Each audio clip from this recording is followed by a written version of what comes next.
বাংলাদেশ জামায়াতে ইসলামী জানিয়েছেন, আওয়ামী লীগের ১৭ বছরের আমলনামা।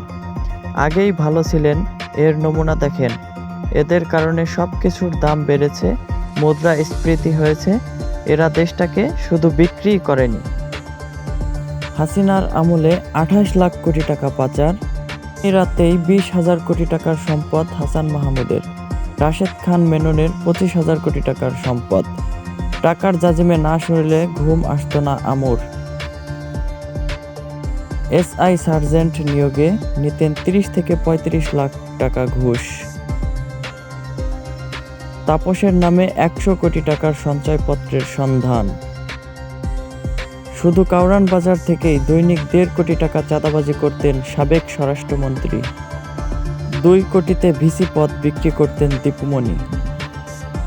১৫ বছরে ২৮ লাখ কোটি পাচার সাবেক স্বাস্থ্যমন্ত্রী একাই ১০০ কোটি। দরবেশ একাই লুটেছেন ৫৭,০০০ কোটি টাকা।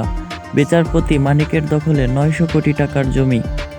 হেনরি ও তার স্বামীর ৪৯ ব্যাংক হিসাব লেনদেনে ৪.৫ কোটি। অনিয়ম ও দুর্নীতির মাধ্যমে পূর্বাঞ্চলে শেখ হাসিনার পরিবার ১০ কাঠা করে ৬টি প্লট।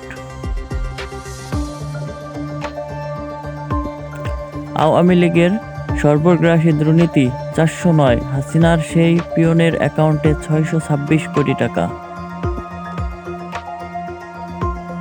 $৫ বিলিয়ন অর্থ আত্মসমর্পণের অভিযোগে টিউলিপ সিদ্দিককে যুক্তরাষ্ট্রে জিজ্ঞাসাবাদ। হাসিনা জয়ের বিরুদ্ধে $৩০০ মিলিয়ন পাচারে প্রমাণ পেয়েছে এফবিআই। নিক্সন ও তার স্ত্রীর ব্যাংক অ্যাকাউন্টে ৩,১৬২ কোটি টাকা লেনদেন। ৮ প্রতিষ্ঠান থেকে এস আলম ২,২৮,০০০ কোটি টাকা। শেখ হাসিনা, শেখ রেহানা ও জয় টাকা পেলেই তারা খুশি থাকতেন, বাজেটের বড় অংশ তাদের দিতে হতো। জিজ্ঞাসাবাদে সালমান এফ রহমান বলেন, ৮৮৪ কোটি মেরে লাপাত্তা নাফিস শারাফাত। নাইমুল ইসলাম ও তার পরিবারের ব্যাংক হিসাব ১৬৩টি, জমা ৩৮৬ কোটি। বেক্সিমকোর দায় দেনা ৫০,৫০০ কোটি টাকা। ব্যাংক খাতে লুটপাটের টাকায় ২৪টি পদ্মা সেতু বা ১৪টি মেট্রো রেল করা যেত। বেতনের বাইরে মুন্নি সাহার ব্যাংক অ্যাকাউন্টে জমা ১৩৪ কোটি টাকা।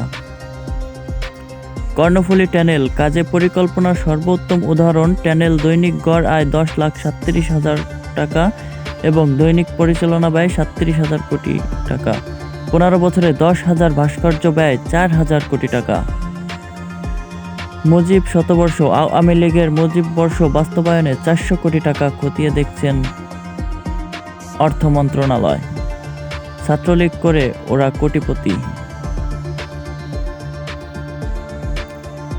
কক্সবাজারে ট্রেন চালিয়ে ঋণের কিস্তি পরিশোধের টাকাও উঠছে না। বিপুল সম্পদের খবর প্রকাশের পর দেশ ছাড়ছেন সাবেক ডিএমপি কমিশনার। এস আলমের পাচার করা টাকার অর্ধেকই নিয়েছেন রেহানা, জয়। হিট অফিসার মেয়েকে মাসে ৮ লাখ টাকা বেতন দিতেন আতিক। ১৬ বছরে সম্পদের পাহাড় গড়া শাহরিয়া এবার ভারত ছেড়ে রাশিয়ায়। ১২,০০০ ভরি স্বর্ণ একাই লুট করেছেন যুবলীগ নেতা মহি। দেশ বিদেশে মির্জা আজমের সম্পদের পাহাড়।